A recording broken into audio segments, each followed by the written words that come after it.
masuk.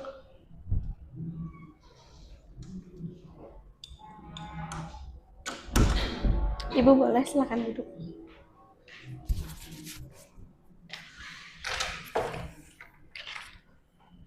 Jadi kita mulai ya. Perkenalkan, nama saya Putri Nur Fikri Mulyani. Saya merupakan seorang psikolog klinis dari unit layanan disabilitas UPJ yang akan membersamai Ibu dalam proses konseling hari ini. Ibu boleh manggil saya Mbak Putri atau Kak Putri, senyamannya saja. Kalau boleh tahu, siapa nama Ibu? Nama saya Bella. Baik, Ibu. Sebelumnya, Ibu lebih nyaman dipanggil Ibu, Kakak, atau Mbak? Ibu aja deh.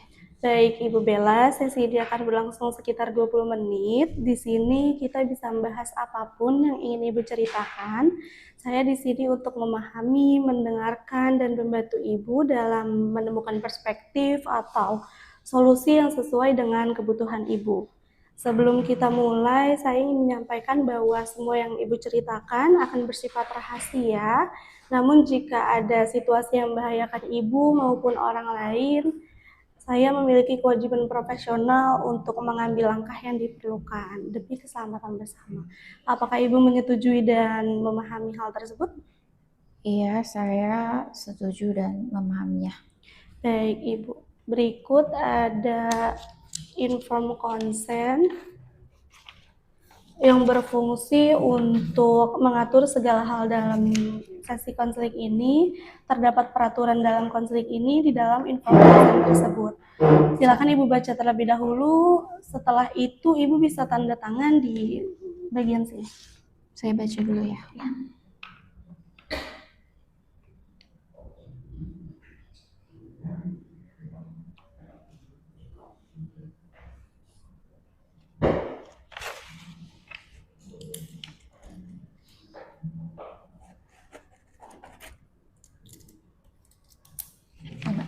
Baik, Ibu, terima kasih. Baik, bagaimana kabar Ibu hari ini? Sebenarnya saya kayak ngerasa kurang baik sih, Mbak. Baik, dari skala 1 sampai 10, di mana 1 yang paling buruk hingga 10 yang paling baik, kira-kira kabar Ibu ada di angka berapa? Mungkin 3 kali ya. Baik, berarti Ibu sedang dalam kondisi yang cukup berat ya. Ibu sudah makan?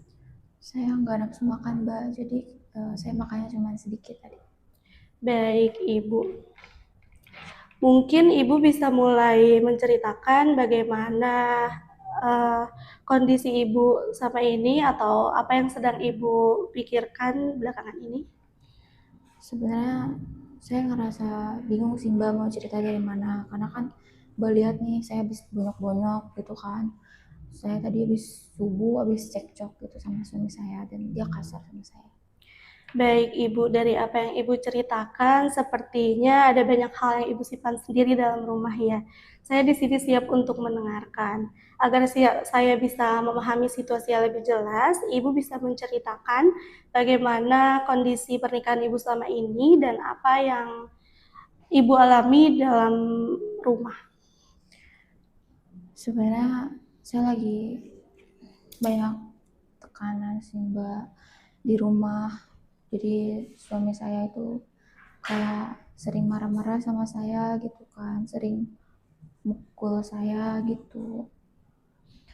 Terus juga kan saya tuh kayak ngerasa gimana ya, Mbak, bingung gitu sama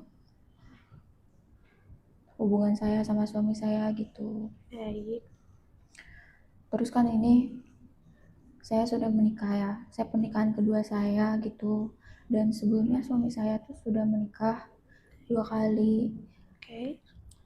Dia sering nginep di rumah mantan istrinya yang kedua. Kayak saya sebagai istri kayak sedih kan, Mbak, ditahu Baik. seperti itu. Saya cemburu gitu loh, saya kesel. Tapi kalau saya tegur suami saya ya dia marah-marah gitu, Mbak, sama saya. Terus juga bukan cuma marah-marah aja, kayak yang Mbak lihat lah sekarang kalau saya tanya lebih dalam gitu, dia kayak main tangan sama saya sampai kayak gini, bonyok-bonyok kayak gitu, Mbak. Baik Ibu, saya berusaha memahami perasaan Ibu. Pasti sangat berat ya Bu untuk Ibu menghadapi situasi seperti ini. Iya Mbak, berat banget seriusan. Kayak saya tuh capek banget gitu loh Mbak. Kan saya juga sedih karena anak-anak saya tuh jauh ya di Padang. Kalau saya kangen banget sama anak saya, kayak saya tuh cuma bisa video call aja. Buat ketemu tuh terbatas banget Mbak, karena kan suami saya juga nggak selalu mengizinkan saya ke Padang, kayak gitu kan. Anak-anak saya bareng sama orang tua saya, jauh juga Baik, kan berarti orang tua saya ya. Nah, saya nggak ada tempat buat cerita Mbak, dan saya ngerasa di Jakarta ini saya benar-benar sendiri. Kayak saya baik. sama suami doang, tapi suami saya juga kayak gitu, marah-marah terus sama saya. Jadi saya takut dong, saya cuma bisa diem aja Mbak kalau digituin. Oke, Ibu, saya bisa membayangkan betapa beratnya Ibu dalam memikul semua ini sendiri ya. Di saat Ibu berharap pernikahan ini menjadi tempat yang aman dan membahagiakan, justru Ibu mendapat perlakuan yang membuat Ibu merasa terluka, takut, dan merasa tidak berdaya. Ibu sudah berusaha menahan semuanya sendiri sampai pada titik di mana Ibu menyalahkan diri dan merasa harus menerima kondisi ini. Pasti sangat melelahkan ya Bu untuk Ibu. Iya Mbak, sangat melelahkan sekali ya. Saya juga capek gitu, kayak lelah banget gitu. Makanya saya kesini juga tujuannya ya saya mau cerita aja gitu loh Mbak sama Mbak. Kayak pengen didengerin, karena kan saya bingung ya mau cerita ke siapa, saya benar-benar sendiri. Gak mungkin kan saya cerita ke anak-anak saya gitu kan, mereka masih pada kecil, kesian gitu kan. Apalagi sama orang tua, pasti orang tua saya juga sedih gitu dengar saya di sini kayak gini di Jakarta, lihat Baik, perlakuan orang tua saya, perlakuan suami saya gitu yang kasar sama saya gitu Mbak. Saya baik. capek banget makanya. Baik, Ibu, kalau boleh diceritakan apa alasan Ibu tidak tinggal dengan anak Ibu? Sebenarnya ya saya tuh awal-awal pernikahan masih senang banget bisa tinggal bareng sama anak-anak saya, sama suami baru saya. Kan setelah itu suami saya tuh kan sering nginep yang tadi saya bilang gitu kan. Dan dia kalau saya tegur kan marah-marah ya. Nah itu di depan anak-anak saya juga dia berani marah-marahin saya Mbak. Baik, Terus dia main tangan sama saya depan anak-anak saya, walaupun anak-anak saya belum yang dewasa banget, tapi kan dia mengerti ya Mbak sebagai anak gitu kan, ngelihat oke, orang tuanya disakiti pasti kan sedih gitu kan. Akhirnya baik, di situ anak saya kadang-kadang suka cerita gitu sama orang tua saya. Nah di situ ngerasa suami saya tuh kayak anak saya tuh nih bawel gitu loh, kayak ikut-ikut campur gitu sama urusan keluarga saya, urusan hubungan sama istri saya. Di situ akhirnya suami saya kayak nggak ngizinin gitu loh Mbak anak saya buat tinggal bareng lagi, kayak lebih milih kamu, lebih milih aku atau milih anak-anak kamu gitu kan. Aku juga bingung kan di posisi kayak gitu. Akhirnya aku memutuskan untuk anak aku kayaknya di Padang dulu gitu loh sama suami, sama orang tua aku gitu. baik, Ibu. Kalau boleh tahu, sudah berapa lama Ibu tinggal pisah dengan anak Ibu? Sudah setahun kurang lebih sih Mbak setelah kejadian itu ya. Baik, Sebenarnya saya kangen banget gitu sama mereka ya Mbak, ya gitu.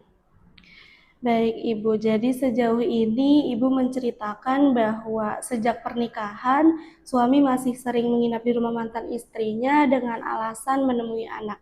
Dan jika Ibu mencoba menyampaikan perasaan Ibu, justru sering berujung pada pertengkaran hingga kekerasan. Ibu ingin terlihat kuat, tidak ingin gagal untuk kedua kalinya, tapi di saat yang sama Ibu harus menahan rindu yang begitu besar terhadap anak-anak Ibu. Baik, Ibu. Sama ini juga sih Mbak, saya sebenarnya kalau lagi ngerasa kayak gitu salah nggak ya Mbak? Sebenarnya saya bingung ya. Saya tuh juga selain saya disakiti suami, saya sering nyakitin diri saya sendiri Mbak. Oke. Baik, Ibu. Baik, Ibu. Tadi Ibu menyebut bahwa Ibu sampai melampiaskannya ke diri sendiri ya, Bu. Baik Ibu, perilaku seperti memukul kepala atau menyakiti diri itu disebut self harm. Banyak orang mengalami tekanan emosional berat, melakukan itu bukan untuk menyakiti diri, tapi karena mereka tidak tahu lagi cara lain untuk melepaskan rasa sakitnya. Saya sampaikan ini supaya Ibu tahu bahwa apa yang Ibu alami itu dapat dijelaskan dan bukan hal yang aneh. Iya Mbak, saya sering banget kayak gitu, kayak tangan saya sampai sakit-sakit gitu, bener Mbak, kayak mukul-mukul kepala saya, terus narik rambut sampai copot rambut-rambut saya gitu, ya saya semuanya lakuin itu. Baik, nanti kita coba cari cara lain yang lebih aman yang mungkin Ibu bisa lakukan untuk menyalurkan perasaan tersebut tanpa Ibu harus menyakiti diri ya, Bu. Tadi Ibu sempat menyebut bahwa Ibu sedang menjalani pernikahan yang salah. Apa yang membuat Ibu merasa seperti itu? Karena saya ngerasa banyak yang janggal di hubungan saya sama suami saya Mbak. Saya sayang banget sama dia ya Mbak, bener-bener sayang banget gitu. Saya rela gitu ngelakuin apa aja buat dia. Tapi saya sebagai istri ngerasa nggak dihargain, saya ngerasa nggak didengar gitu loh Mbak. Maksudnya kan kayak saya tuh dalam hubungan ini saya cuma ngasih tahu apa yang salah gitu yang dilakuin sama suami saya, tapi kan nggak etis ya kalau dia sampai melukai saya kayak gini. Saya cuma pengen dihargai aja gitu biar saya nggak asing di rumah saya sendiri kayak Baik, gitu. Ibu. Sudah berapa lama Ibu merasakan perubahan yang terjadi pada suami Ibu dan Ibu sendiri dalam pernikahan ini? Kurang lebih setahun setelah menikah ya Mbak, awalnya tuh dia masih perhatian sama saya, makanya saya bilang suami saya tuh, saya sayang sama suami karena dia perhatian banget dulu sama Baik. saya. Dia suka beliin saya barang-barang yang saya suka, ngajak saya quality time segala macem kayak gitu Mbak. Tapi sekarang-sekarang kan dia benar-benar berubah ya Mbak, dan saya tuh kurang lebih selama 5 bulan saya tidak melakukan hubungan badan sama suami saya. Jadi saya ngerasa kayak bener-bener berat banget gitu ya buat saya Mbak, kayak gitu. Baik, Ibu. Jadi sejauh ini jika dipahami suami Ibu sering melakukan tindakan kekerasan dalam rumah, suami Ibu masih sering menginap di rumah mantan istrinya, dan Ibu juga jauh dengan anak-anak di Padang. Kemudian Ibu juga sudah jarang ya Bu, sudah melakukan hubungan seksual dalam hubungan tersebut. Oke, baik Ibu. Lalu apa yang membuat Ibu masih bertahan sampai saat ini? Karena saya masih sayang banget Mbak sama suami saya, benar-benar sayang banget. Saya mikir kalau saya sabar, kayaknya suami saya bisa berubah gitu ya Mbak. Baik. Dan saya sangat berharap sekali sama suami saya berubah gitu. Dan juga kan saya ini pernikahan kedua saya ya Mbak ya. Saya Baik. malu banget gitu kalau harus cerai lagi kayak gitu. Saya ngerasa gagal banget lah gitu jadi seorang istri gitu kayaknya. Dan juga kan anak-anak saya jauh dari saya. Kalau keluar dari rumah ya saya nggak tahu harus kemana gitu Mbak. Kan malu ya kalau ke rumah orang tua gitu. Baik. Jadi itu sih yang ngebuat saya bertahan sampai sekarang di hubungan ini. Baik, Ibu. Dari masalah yang Ibu hadapi, kira-kira apa yang Ibu pikirkan? Saya mikirnya suami saya udah nggak sayang sama saya, atau mungkin wanita itu lebih baik gitu dari saya. Oke, baik, Ibu. Lalu perilaku apa yang Ibu lakukan ketika masalah-masalah tersebut membebani pikiran Ibu? Enggak, gitu sih Mbak. Ya paling nyakitin diri aja kayak tadi, udah itu aja. Baik, Ibu. Tadi Ibu uh,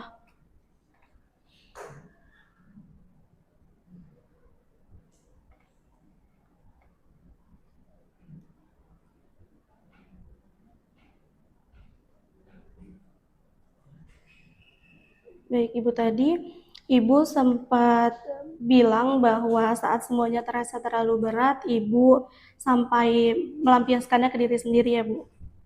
Baik, Ibu, seperti yang sudah dijelaskan sebelumnya bahwa perilaku yang Ibu lakuin itu disebut self harm. Orang banyak mengalami tekanan emosional berat melakukan itu bukan untuk menyakiti diri, tapi karena mereka tidak tahu lagi cara lain untuk melepaskan rasa sakitnya. Kalau boleh saya tahu, saat Ibu sedang merasa sedih, marah, atau tertekan, apa biasanya ada hal-hal kecil yang bisa Ibu lakukan? Saya sih suka sebenarnya dari dulu kayak nulis diary gitu loh Mbak, nulis-nulis, dengerin musik-musik yang saya suka, kayak gitu sih Mbak. Karena kan saya juga seorang muslim ya, jadi saya suka denger selawatan, kayak gitu sih Mbak. Baik, Ibu, berarti menulis dan mendengarkan lagu pernah menjadi cara Ibu untuk meredakan perasaan ya? Iya, Kalau Ibu berkenan, Ibu bisa mulai kembali mencoba hal-hal kecil yang membuat Ibu sedikit lebih tenang. Tidak perlu lama, beberapa menit pun sudah cukup sebagai bentuk perhatian terhadap diri Ibu. Bagaimana menurut Ibu? mungkin bisa dicoba kali ya Mbak kalau itu memang beneran bisa membuat saya lebih tenang. Karena jujur kalau saya dengerin musik juga emang suka lebih tenang gitu bawaannya Mbak, dengerin selawatan segala macem. Dan kalau dengerin ayat Al-Quran juga buat saya lebih tenang kayak gitu. Dan saya baru tahu sih kalau nulis itu bisa membuat tenang juga. Nanti mungkin saya coba. Baik, Ibu, sebelumnya apa alasan Ibu dalam mengikuti sesi konseling hari ini? Alasan saya mau mencari solusi dari permasalahan saya sih Mbak. Oke, baik. Lalu kalau harapan Ibu dalam mengikuti sesi konseling hari ini apa? Kalau harapan saya ya, saya berharap saya bisa lebih tenang, saya bisa lebih menjalani hidup saya dengan lebih tenang aja sih gitu. Baik, Ibu. Sebelum sesi ini kita akhiri, izinkan saya untuk menyimpulkan sedikit.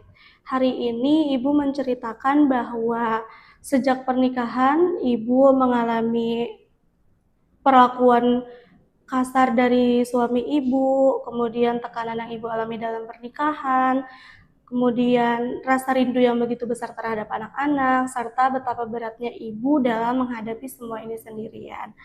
Baik, Ibu. Saya melihat Ibu sebagai sosok yang kuat karena masih berusaha bertahan sampai saat ini, namun juga mulai menyadari diri dan menyadari kebutuhan akan menyadari diri akan kebutuhan untuk melindungi diri. Dan di sesi ini saya ingin memberitahukan bahwa setelah di sesi selanjutnya kita bisa membahas lebih lanjut tentang cara-cara yang bisa Ibu lakukan tanpa harus menyakiti diri untuk membuat Ibu merasa lebih aman. Dan pastinya yang penting Ibu tidak akan melakukan untuk menyakiti diri lagi ya, Bu. Iya Mbak. Semoga setelah sesi ini Ibu bisa merasa sedikit lebih lega ya, Bu. Iya Mbak, terima kasih banyak ya Mbak. Baik, Ibu, sama-sama, sampai bertemu di sesi selanjutnya. Iya, terima kasih.